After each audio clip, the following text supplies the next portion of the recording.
Voici comment créer un arrière-plan de toute pièce à partir d'une seule image et avec l'IA. La première étape, c'est de préparer votre image source. Vous choisissez une photo nette d'un sujet ou d'un produit. Vérifiez bien que le sujet il est bien détouré, donc un fond uni ou facilement segmentable. Deuxième étape, de choisir votre outil IA. Par exemple, vous pouvez utiliser Imagen 4 sur Fail AI, qui est le dernier outil IA de Google. La troisième étape, c'est de générer l'arrière-plan seamless. Donc vous mettez votre image source dans la section Context Editing, vous définissez la taille finale et les dimensions de la scène que vous souhaitez, et dans le prompt, vous précisez que vous voulez un fond seamless, donc sans jointure visible. Un exemple de prompt, c'est par exemple génère un décor enneigé autour de mon sujet, style cinématographique, haute résolution. Vous lancez la génération, l'IA va extrapoler les bords de l'image, va créer un motif qui se répète naturellement. La quatrième étape, c'est de personnaliser l'ambiance.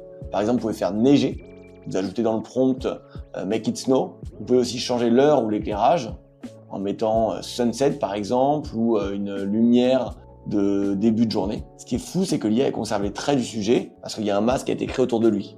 Mais elle va appliquer les modifications uniquement sur le fond. La cinquième étape, c'est d'exploiter Rail et les outils d'overlay. Vous pouvez activer Rail pour l'édition locale.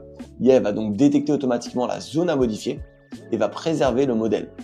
Vous mettez l'outil Overlay de l'API Google Images par exemple et vous pouvez superposer votre vêtement ou votre logo ou n'importe quel événement sur la personne. Si nécessaire, vous pouvez même téléverser une image supplémentaire, comme un accessoire. Et la sixième étape, c'est de créer un storyboard avec des variations. Donc par exemple, vous pouvez structurer vos prompts avec un type de plan, close-up, wide shot, un angle de caméra, par exemple top view, low angle, ou une profondeur de champ. Et donc générer chaque plan à partir d'une même image source pour garder une cohérence visuelle entre les photos. Si cette vidéo vous a plu, abonnez-vous pour plus d'astuces IA et commentez ChatGPT sous cette vidéo pour recevoir mon webinaire d'1 heure sur l'IA en business.